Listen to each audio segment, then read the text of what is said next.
So I woke up that morning and I was kind of out of it. It was a normal Monday morning. I had to get Jameson off to preschool and run around the house. I made a thing of cinnamon rolls and, normal everyday Monday morning. And the phone rang, and it was my sister-in-law, and it was kind of abnormal for her to call me at 8:15, 8:30 in the morning on a Monday. Nowadays everyone texts and whatever. So I answered the phone, and what I heard I did not expect to hear. And she said, "Kailey, it's Brett. He was in a bad accident. It's not good." And I said, "I gotta go." At that point, I didn't know if I lost my husband or not. Through a series of events, I ended up getting police escorted to the hospital, and I got there and they said, "Oh, come in this room and wait." And I was so uncertain at this point, and I was scared, and I knew what that room meant. Most of the time when they bring me in a room, it's kind of like, "Oh, wait here." And they said, "Just wait here, the doctor's coming, and they're gonna let you know what's going on."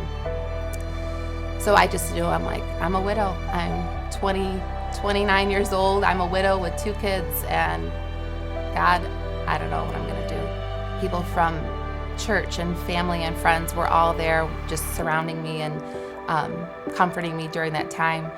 And then when we finally got to see him, it was so neat because, he's on a ventilator, he's hooked up to all these machines, not responsive at this point. And I just grabbed his hand and I just said, "I love you, and you're gonna get through this. God's gonna heal you, and you're gonna be okay." And he gave me a thumbs up.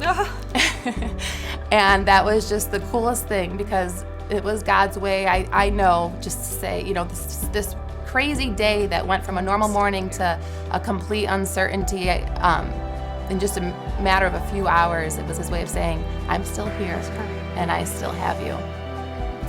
So the accident was caused because my husband Brett has type 1 diabetes, and he actually was driving on his way to work that morning. His sugar was low. He had a diabetic seizure and flipped the truck, and he actually was ejected from the truck.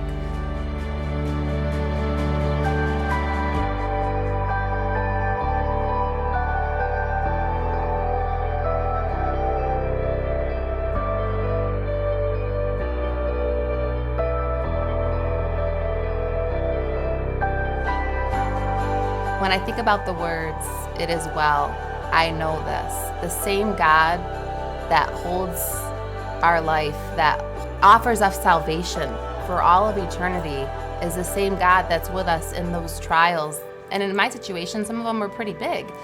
But I think that has been the biggest lesson for me is, trust me, Kailey.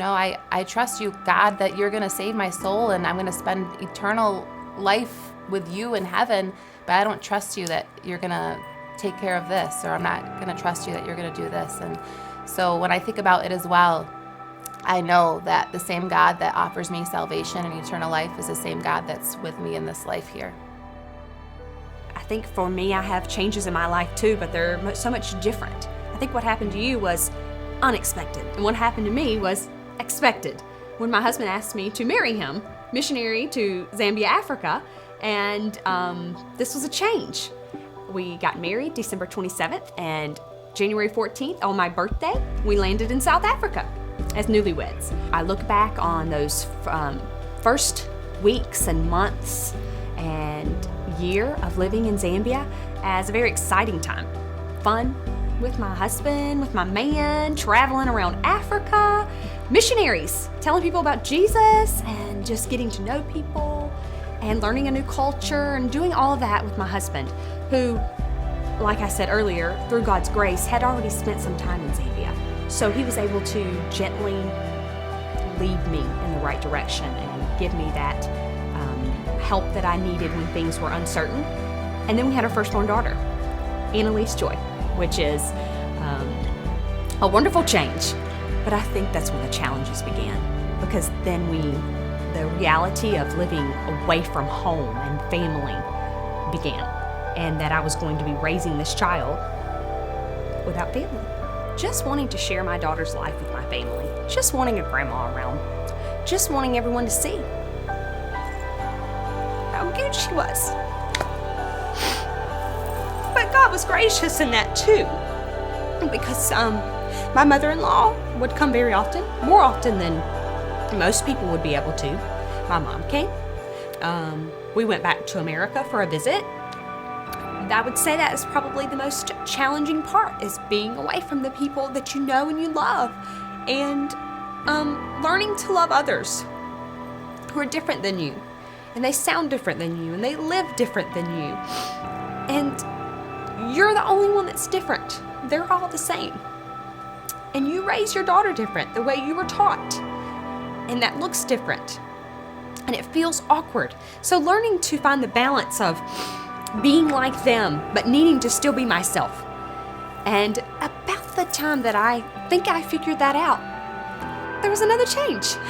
We had learned so much, and just the people of Africa and Zambia had become our family.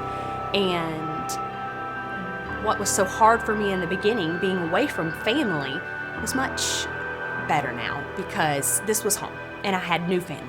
One of the questions that Kevin had for me when we were coming to America was, just tell me, what are one of the reasons why we should stay? Give me a reason why we should stay in Zambia.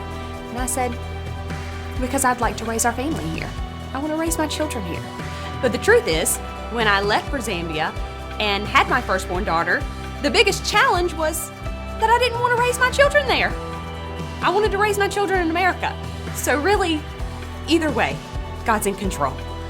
And that is one way that I can say it as well, is knowing that no matter where I am, there's going to be challenges. But God is in control. And that is what makes it well with my soul. So in this life, there are many changes. What do you think, Kailey? Even so, it is well. No matter what, it is well with my soul.